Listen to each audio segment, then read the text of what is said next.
Édouard Glissant nous rappelait que rien n'est vrai, tout est vivant dans la relation. À l'heure où les œuvres voyagent, où les images se multiplient et où les récits du monde se croisent sans cesse, une question demeure. Qui crée les conditions de cette rencontre?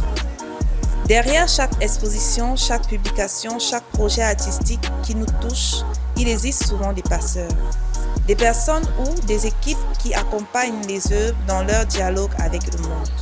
Parmi elles, Artopia, et nous avons le plaisir d'avoir Yves-Xavier Dunda, dont le travail au sein de Artopia participe à dessiner de nouvelles cartographies de l'art contemporain en Afrique.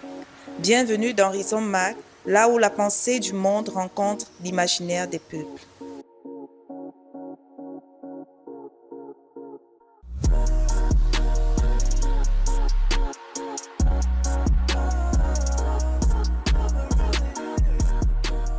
Bonjour Yves et merci de nous accueillir chez Bonjour, vous, chez nous, chez Artopia. merci pour l'invitation.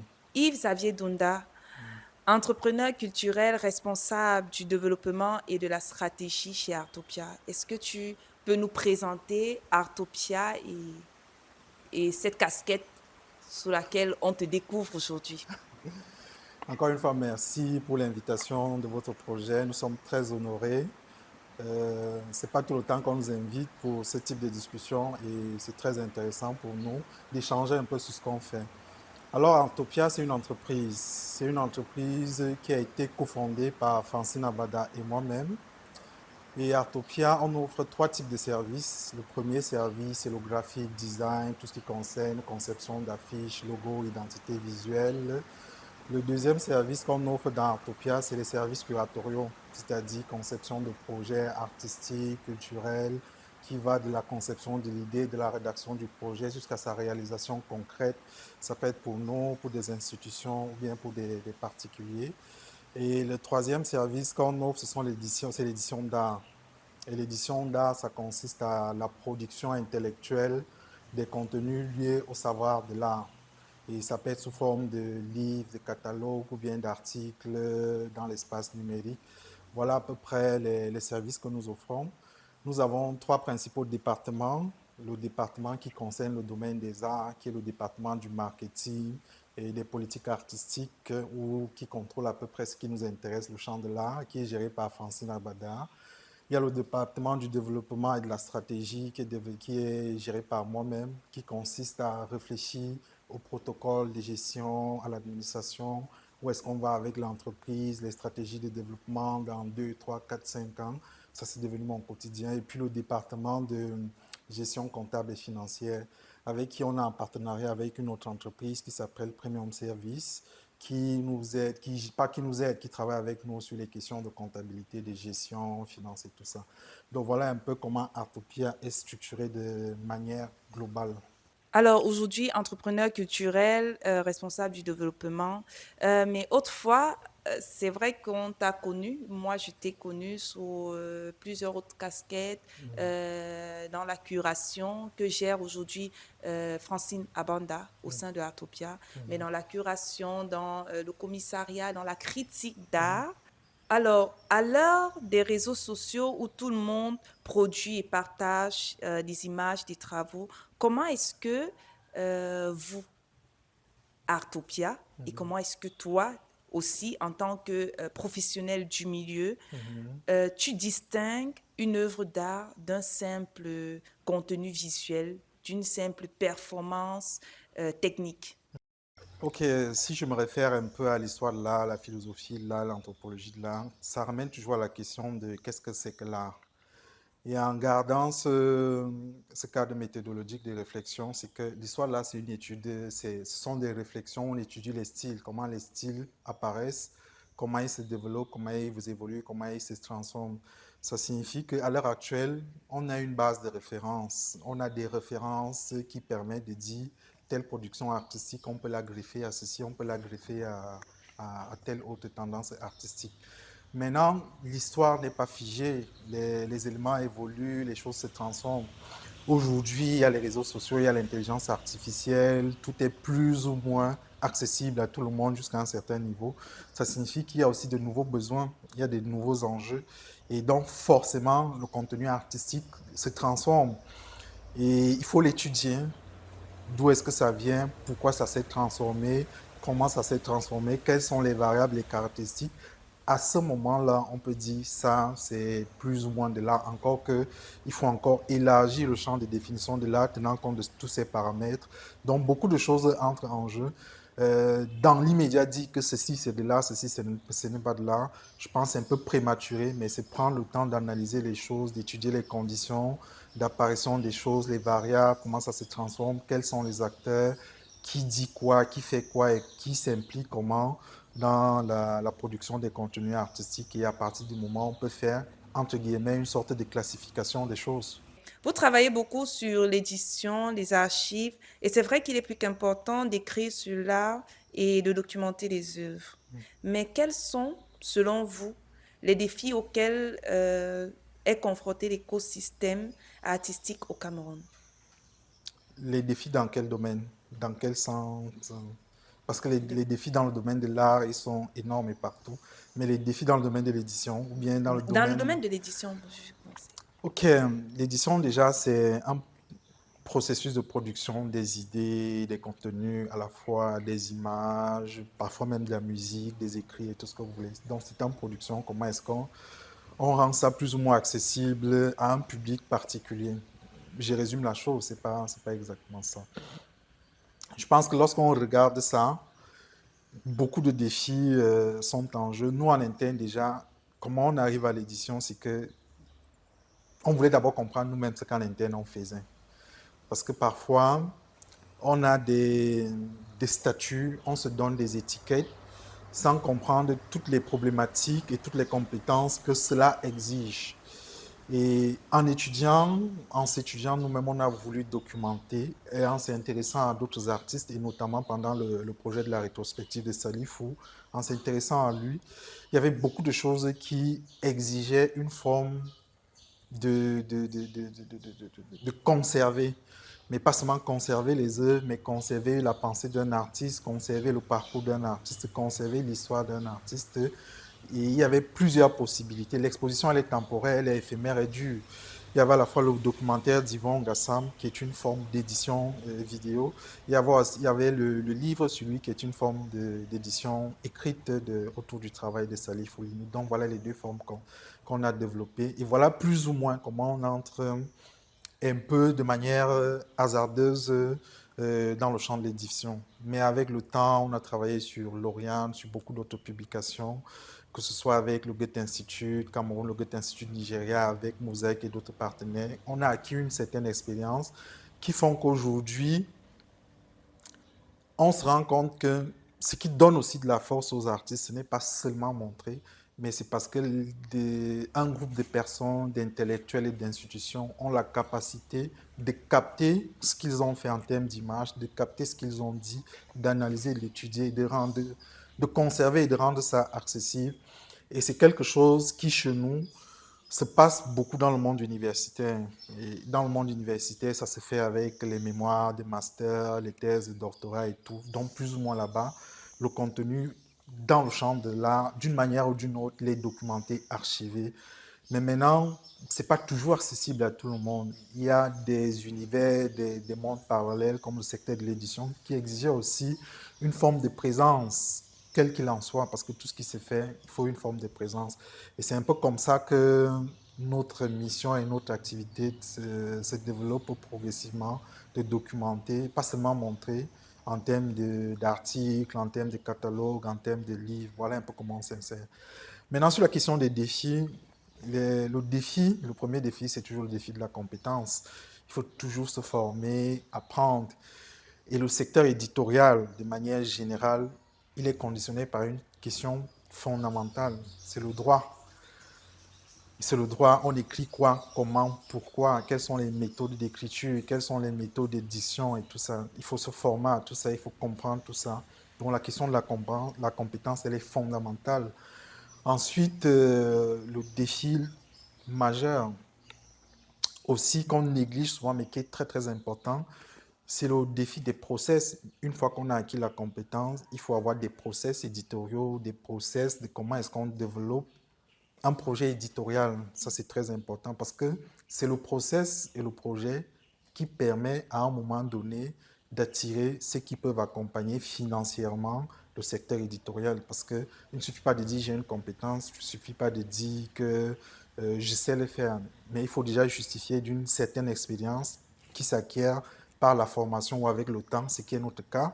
Et il faut aussi avoir un certain nombre de protocoles, c'est-à-dire que ce soit le contrat d'édition, le contrat de commande de texte, bref, tout un ensemble d'outils qui sont nécessaires au secteur éditorial, qui encadrent à la fois juridiquement le contenu intellectuel, le contenu qui sera publié, mais aussi qui fait quoi comment dans ce secteur.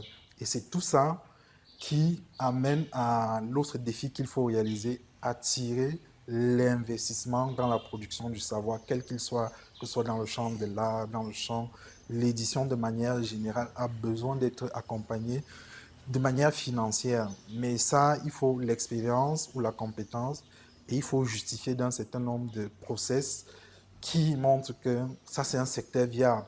Donc voilà plus ou moins les défis auxquels on peut dire on est confronté au quotidien dans, dans, dans ce service qu'on offre.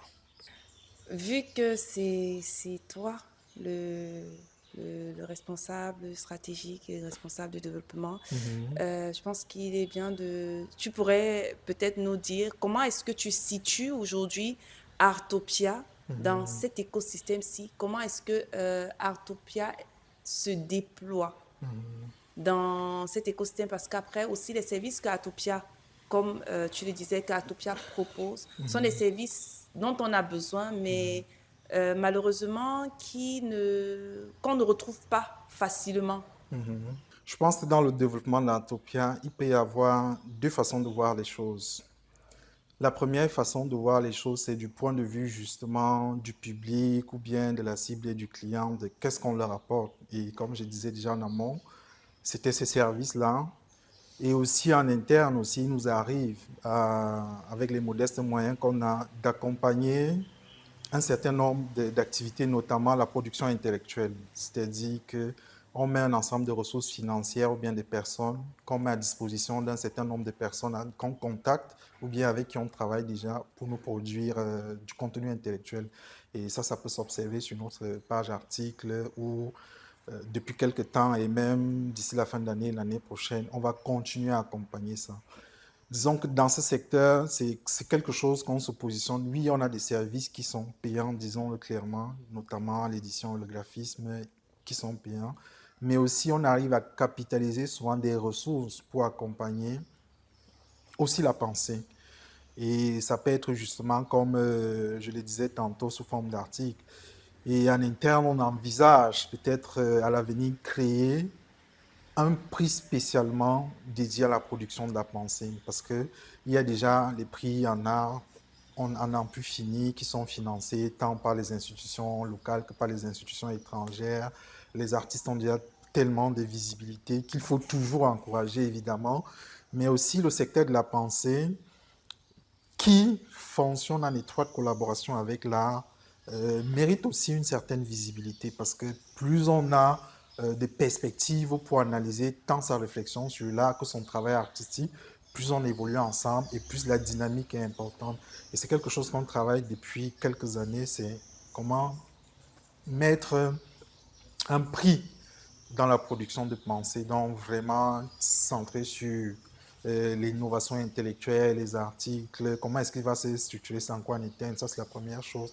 La deuxième chose, c'est que on développe des applications de gestion liées à l'art, c'est-à-dire qu'on fait de l'art, mais parfois on manque de données plus ou moins objectives ou bien qui ne sont pas trop subjectives pour prendre un certain nombre de décisions stratégiques liées à l'art.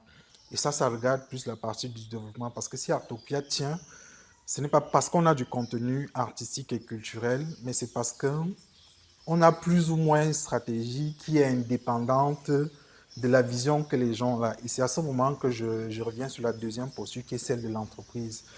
Une entreprise ne se développe pas seulement parce qu'elle produit des services et des produits, Parce que même la rentabilité d'une entreprise, pourquoi est-ce qu'une entreprise dure dans le temps? Le chiffre d'affaires, la rentabilité, parfois, c'est parfois 20% de sa survie. C'est comment tu gères le fisc, comment tu te positionnes, comment tu gères ton patrimoine, comment tu l'acquiers. C'est tout ça qui font qu'une entreprise dure dans le temps. Donc, la partie art, c'est du patrimoine d'Artopia, mais c'est un patrimoine que nous, on veut qui doit survivre à Francine et moi. C'est-à-dire que et une entreprise ne dure pas seulement pendant que vous êtes vivant, mais aussi après votre mort.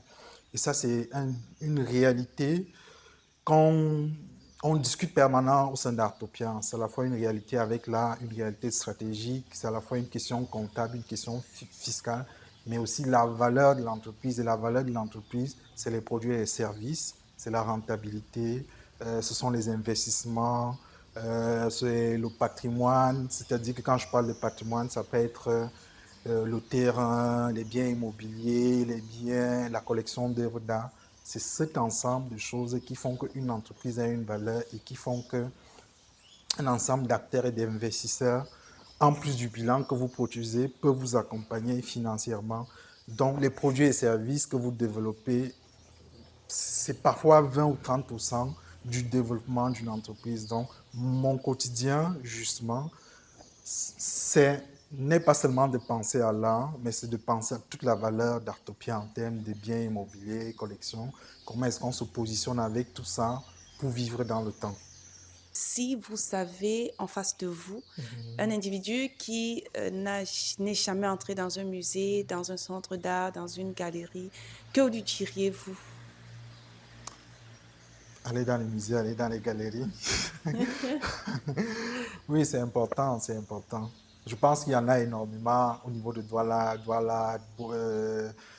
Bolo, la galerie Imam, il y a beaucoup de galeries à Yaoundé, il y a le SIPCA, il y a l'Institut français. Bref, il y a beaucoup d'institutions artistiques et culturelles qui peuvent permettre le déploiement d'une fibre artistique ou culturelle d'une personne qui s'intéresse à l'art. Est-ce que selon vous, l'art est essentiel à l'équilibre d'un individu, d'une personne, pour l'équilibre d'une personne? Je pense que l'être humain, c'est quelqu'un qui a besoin de sublime et qui vit permanemment dans le monde du sublime. C'est-à-dire qu'il aime imaginer des choses qui lui font du bien.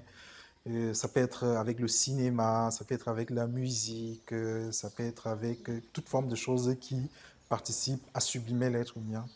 Et les arts visuels, parce que j'imagine que c'est ça la question, font aussi Non, partie, non, de manière... oui, oui, font aussi partie de cet univers. On peut voir, par exemple, la Joconde au musée du Louvre. Les gens font des lettres à la Mona Lisa, comment ils l'apprécient, comment ils l'aiment. Ça signifie que l'être humain est indissociable de tout ce qui le permet d'imaginer la vie autrement. Je ne sais pas comment il peut l'imaginer. Et l'art fait partie des choses qui aident l'être humain à se sublimer, à se développer, même à créer. Et j'entends souvent dans les disciplines un peu plus rigoureuses comme les mathématiques, la physique, que la formule, après avoir sorti toute la thèse, doit être artistique. Je ne sais pas ce que ça veut dire, mais ça veut dire que l'art, quelle que soit la forme d'art, est indissociable de ce qui fait rêver les êtres humains. Et je pense aussi que la création n'est pas que artistique, mais les gens ont imaginé la lumière, c'est un rêve. Les gens ont imaginé aller sur Mars, c'est une forme de rêve. Et aujourd'hui, on a vu comment l'industrie du Marvel Cinematic Universe fait aujourd'hui au monde. Les gens imaginent des armures d'Iron Man, mais c'est venu de l'esprit des artistes. Les gens imaginent des vaisseaux spatiaux qui ressemblent à ce que les gens dans le monde de la baie des Fondons. L'art participe à créer, à donner envie aux gens de dire ou bien de construire un monde ensemble. Chacun apporte un peu de son imaginaire et tout. Maintenant, quelle forme d'art, là, ça dépend de tout un chacun. C'était Rizoma. Merci de nous avoir suivis et rendez-vous au prochain numéro.